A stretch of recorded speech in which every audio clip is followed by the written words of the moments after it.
телевизор көріп отырмын, амай. идея пайда болды. Не идея? Үйде отыра бербейчи, бизнес ашайын деп чечпедим. Тынччылык бутек саған? Не болду? Мен жашоодо өз ордум таптым окшойт эй. Анда майлаш керек андачы. Майлаш керек. Жашоодо ордуң айтып берчи, эмне экен? Мен бизнес леди болом. Мен ишкер айым өнүккөн өлкө деген программага барып келбедимби? Ал жакта дары берет бекем дарыларды. Не дар? Бир кыздай дарылар берет го, ошондой компанияларда баш айлантуу, анан тигиндей мындайлар берди. Чынды болбойчу эй. Акта дары бербейт, акта дем берет, дем. Дем береби? Байкадым, аябай дем бериптир сага. Биз кыз келиндер болуп, мекенибизге салым кошобуз. Биз кыз келиндер болуп, мекенибизге салым кошобуз. Не болду сага? Койчу, токтот эй. Салым, палым, токтот. Жөн. Не куртасың? Жөн. Ишенбей атасыңбы? Ай, ким эмне салым кошуп атыптыр? Апа, мен семинарга катышып келбедимби? Аяктачы, кыз келиндер өз алдынча болгонду үйрөтөт экен, бизнес ачканды үйрөтөт экен. Биз эркектерге кор болбошубуз керек экен, апа. Сен эмне кор болуп атасың сен? Мен эч кимге кор болбой эле турам. Эмне эркектерге кор болуш керек деп атасың? Эми мен болбосом дагы Кыргызстанда канча аялдар кор болуп жүрөт, апа? Ай, туура айтасың. Эмне семинар экен? Эмкиде мени да ала барчы. Сөзсүз да, апа. Сөзсүз ала барам сизди дагы. Аякта дегенчи, Дилзат Санатбек деген аялдарга дем күч берип, бизнес кылган үйрөтүп, ушундай аябай жардам берет экен да. Дагы эмнени үйрөтөт экен? Ошо, бизнес кылгандарды үйрөтөт экен, бизнес ачканды. Анан сен эркин болуш үчүн анан бизнес кылган атасың да. Ооба. Сакш кой, токтот ушундай да. Банкрот болуп калгандан кийин мен ушундай бизнес аябай банкрот болуп калдым, анан тигиндей болуп калдым, мындай болуп калдым деп кайрымага келесиң. Ушундай токтоп кой болду. Эми биз мындай күчтүүрөөк кылып план коебуз да, апа, бизнес ачканда. Чындап эле. Кандай бизнес кылсак экен, апа? Болду. Азыр кой турсаң, чай коюп келейин да, анан дагы ойлонобуз да, апа.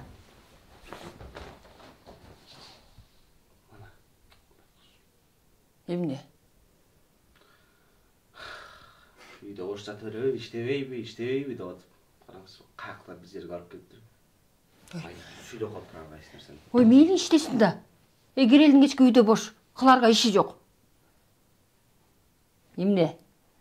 Аягым тың болуп кетет деп коркуп атасыңбы? Менби? Ооба. Менби? Ооба сен. Маңызчы. Мен эч качан корккон бала эмесмин. Эркекче жүргөн балам, эч кимден коркпойм. Кичинекей кезден баштап понттор ил боюнча чыккан.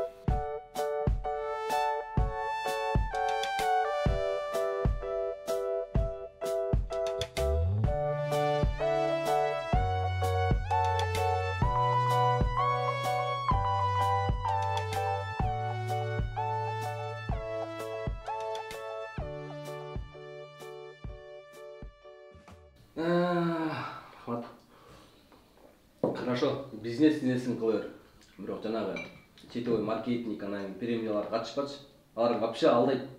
Вообще аларга ишенбеш керек. Жана эмне айгерим баягылар? Кайсы? Алдагандарчы эле алдады го. Сектор. Сектор. Ошолор вообще көз ачыктай алдайт. Алар вообще жолобош керек аларга. Апа деген Айша канчадан сатат эле сүттөрүн? Эми сен сүт саткан атасың белем? Уй алып, уй багып, ферма кылып, сүт саткан Сакше жолоюнда атасың. Бала жөн отурчу. Эми эмне болуп атасың, Манас? Мен деле аракет кылып атпаймынбы? Жок, аракет кылып атканың жакшы. Эми сүт сатам деген эмне салым? Эми жөн эле сурап койдум. Жеңе, мындай эле жумуш таап иштеңиз да. Айгерим, ар бир аял эркин болуш керек. Эч кимге көз каранды болбош керек. Ошондой айтып койдум да. Айгерим, жеңеңе кошулуп. Жеңең менен апаң аябай ээн эркин аял болуп калган.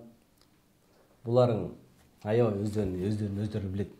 Сен дагы өзүн ээн эркин сезип, аял бол. Ой, аял бол деп коем да, кыз бол. Өзүңөр бир өтүңөр төргүлгүлө. Жок, шашпай эле. Мен азыр жашмын да. Биринчи окуумду бүтөйүн, ага чейин жеңем бизнес даярдап коет, анан ошондо кошулам. Токтотуп калчы бизнесиңерди. Сен дагы жашынакай жыргап жата бербей, каякта уй сайым, каякта кой сайым уй багам деп. Жөнчү. Мен эми уй бакмак белем. Мен деген башчы болом да. Кишилерди жалдап коем, апа? Уй бакпасаң, каяктагы сүт? Түшүнүп атасыңбы? Эми ал сүт деген эмес. Мисал келтирип атпайм бу жөнүндө. Салон ачыңыз да. Салон ачабыз, апа. Каяктагы силер түшүнөсүңөрбү? Салон ачыш силер оңой болуп атасыңарбы? Салон ачыш кыйын силерби? Түшүнгүлөчү бир нерсени. Ой, ошентип отурса бизнес болмок беле. Ар бир адам өсүш керек да. Өз ойлогонуна жатыш керек. Хорошо, мейли дейин. Бирок сага акчаны ким берет айтчы? Мисалы бербейм мен сени. Кайсы акчаңды бересиң? Бизнес кылыш үчүн чоң акча керек. Жок, апа. Мисалы, бар. Өзүмө жете турган акча бар. Эми манас биз деген кичинекей нерседен бизнес ача алып атпайбызбы? Сен деле мындай бир нерселерди алып келип, анан сатып каласың го?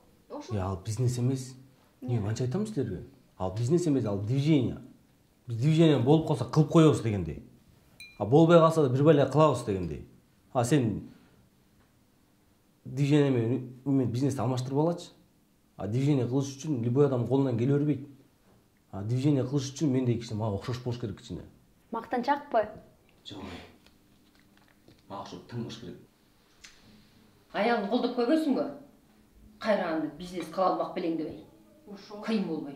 Жок, кыла берсин, мен кылба деген жокмун, апа. Кыла берсин, жана бар рух духун көтөрө берсин. Ким эле Сталбек беле? Санатбек. Санатбекке барсын, ошо духун дем алсын, деме кылсын, бизнес кылсын, акча тапсын. Ээн эркин аял боло бер, мисалы. Бирок ээн эркин болду десе, аябай ээн эркин болуп кетпей, хорошо? Мен күйөөм бар экен, унутпаңыз казыр. Идея табып, движение кылып. Менде идея бар. Болот атабан кичине? Алган. Сода кылыш керек. Дордойго барып, контейнер алабыз. Анан кийин кышкы кийимдерди сатабыз. Кайра биринин аркасынан бири келе берет ошентип. Тиги билесиң, Жукайдагы подружкам джип минип жүрбөйбү? Бирок алар деген бүт бесин бизнес кылышат да. Ага даже Манас байкенин күчү жетпейт го. Кандай күч жетпейт? Кылам эле. Мен деген менде. Ана түшүнбөйсүңбү? Мен деген мен. Карачы. Любой жумушту кылам. Просто мен ээн эркин мындай жайбаракат жашап көрүп калгам да. Жана андай майда чүйдөлөр мээрфим чыгып келет. Ошон үчүн иште алдым. Мен бул жумуштар давно эле кылып коймокмун. Ой. Чы? Сайкал, ти чайыңды үстүнө коюп, демдеп ысык кылып койчу. Баш ооруп кетти. Ооруп кетти, апа.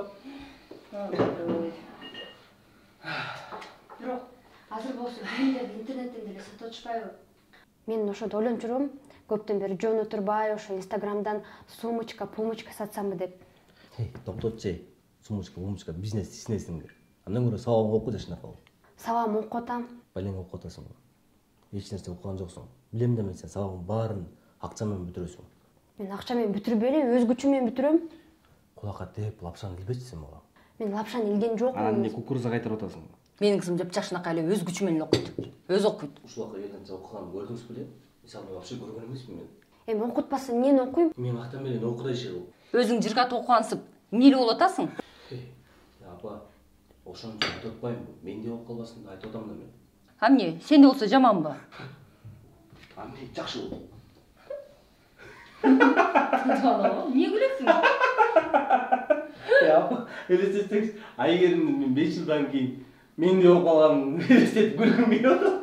Кой Айгерим, кой окуп турду Кудай сактасын. Менде болгондо Кудай сактасын. Окуп.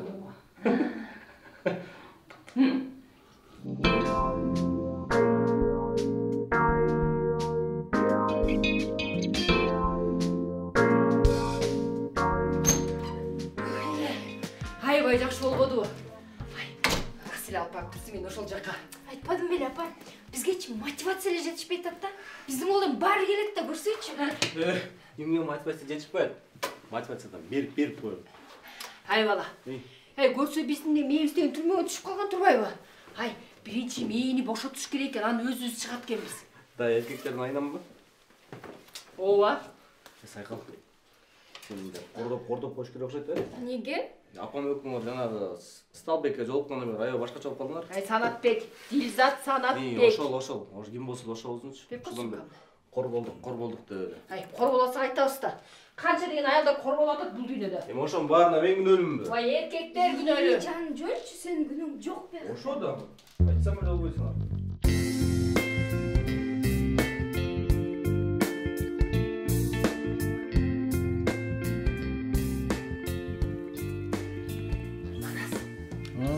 Балам. Манас.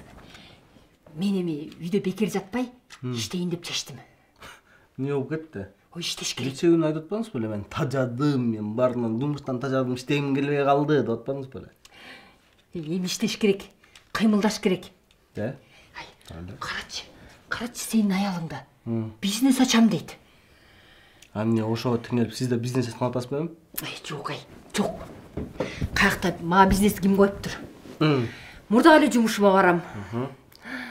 Мен да эркин аял болгум келет.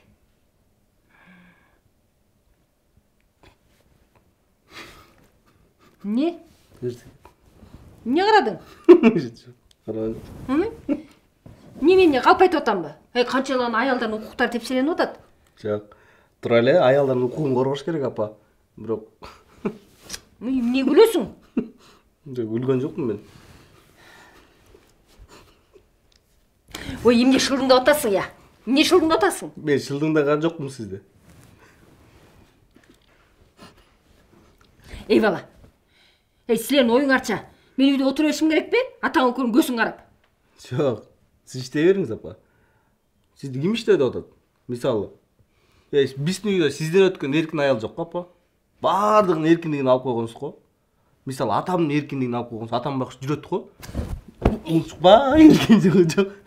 Барчына.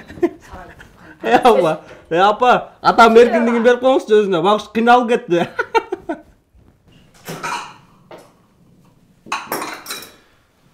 Анан, кандайсың? Эркин бизнес леди. Жакшы. Ден соолуктарың движениялар болуп атабы? Болуп атат. Бүгүн бир куртка сатпадым. Болмайт, апам. Апа, чай ичиңиз. Бир куртка саттым дечи. Кандай сайкал? Жакшы. Иштериң болуп атабы? Болуп атат. Бирок товар жакшы өтпөйт атат, апа. Кызым, жөн эле койбойсуңбу? Жок, апа. Аялдар деген эрктүү болуш керек. Эч качан артка кайрылбаш керек да. Жаркын келечек үчүн мен өзүмө ишенем. Сакиш. Сен жөн эле койбойсуң ошону. Андан көрө сен сүт сатпайсың, сүт негизи жакшы экен да. Магазиндерде сүт калбай калат экен кээде. Мисалы биздин үйдө да сүт калбай калды да. Давай сен сүт сат. Кандай дейсиң? Андан көрө швейный цех ачпайлыбы? Жана Айнаканын келиничи жаман кыйын. Башында 2 машина менен баштаган. Коюңузчу. Өткөндө барсам, ешинел келтей швейный цех ачып коюп турай. Ооба. Андан көрөчү. Андан көрө, уксаңар мен. Андан көрө жөн эле жашаш керек, ооба чай. Сакта мен айтпай. Бир нерсе айтып койдуз. Жөн эле жашаш керек. Бизнес эмес.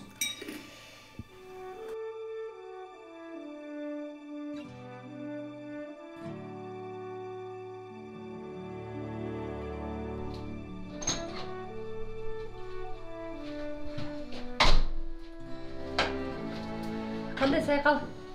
Келдиңби? Ооба, апа, келдим. Кандайсыз? Сиз кандайсыз? Ой, бизди билесиң да, баягыдай эле. Өзүң эмне болуп атасың? Иштериң болчудайбы? Апа, мен үйдө эле отурайын деп чечтим. Менден бизнес леди чыкпайт окшойт. Эмнеге? Аракет кылсаң баары болот. Тажап кеттим, апа. Жүрүңүзгө береличи. Колуман келгенин кылдым. Силердей кезде бизде тур десе туруп, отур десе отура берчүбүз. Силерде мүмкүнчүлүк бар. Ошону колдонуш керек. Кийин кеч болуп калат, кызым. Бала төрөйсүң буйруса, анын чоңойтосуң дегендей. Анан дагы бала болом. Ооба, буйруса, анан аны да чоңойтосуң. Ошентип убакыт өтүп кетет. Анан үй бүлөгө, балдарга убактың кетип, үйдө отуруп каласың. Болбосо жана ким эле сенин кызың? Жанагысычы?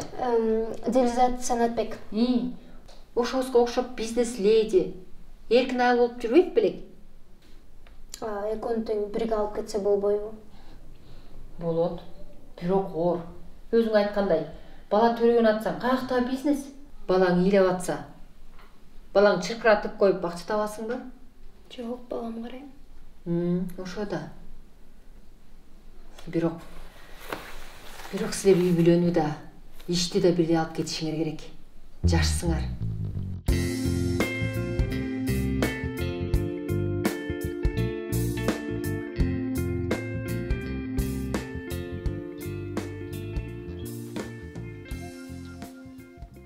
Анас. Менчи. Кичине карыз болуп калдым. Төлөйсүң эманда. Кантип төлөмөк элем? Күндө таң атпай туруп, үй жыйнайсың, тамак жасайсың. Короче, ушундай кылып төлөйсүң да. Анан чыгатып балдарды төрөйсүң. Анан мага бизнесимди кошуп бересиң. карыздарымы да аласыңбы? Айла жок. Алам да.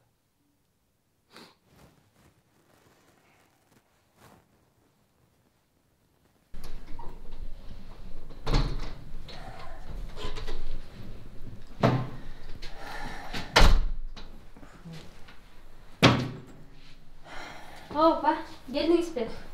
Ооба. Каяктагыны баштаганын билбейм. Көптү бери иштебей жаман көнүптүрмүн. Жыргап эле жата бербейсизби үйдө? Ооба кызым. Жыргагандан тажайт адам баласы.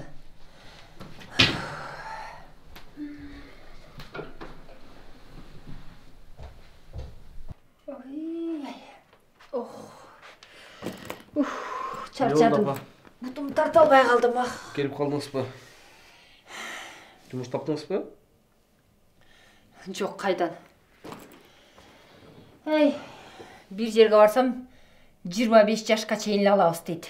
Бир жерине барсам тажрыйба керек дейт. Жада алса гамбургер саткан жерге барсам да 30га чейинки эле кыздарды алат экен. Кыскасы биздин мамлекетте 30тан ашкан аял ачка өл деген эле мамиле кылышат экен. 30тан ашкан аялга пол эле жууганга алышат экен. Уборщицага эле. Жөн койсо мени пол жуудургулары бар. Сазайын бептир басып кетип калдым. Сиз аны калса апа? Бекер жатпай бекер иште дейт эмеспи? Бекер жатпай кичине кыймылдап турайын дегем. Эми бекер эле жатсамбы деп чечтим. Жатыңыз. 30тан ашкан аялга жумуш жок экен Байкуш аялдар десе. Эми 30дан ашкандар деле иштеп атат дечем. Бирок алар мурунку жумушунда иштеп атпайбы? Өзүм иштеген жерге да барып көрдүм. Барсам компьютер билбейт экенсиз деп албай коюшту. Билбейм. Же мени утуп албай араң эле турушкан го. Жана тиги экөөң Русталбекке жолуккандан бери ким? Аябай башкача болуп калдыңар силер. Сизди ким иште деп кыйнап атат? Иштеп эле коюңузчу. Өзүм эле багам сизди.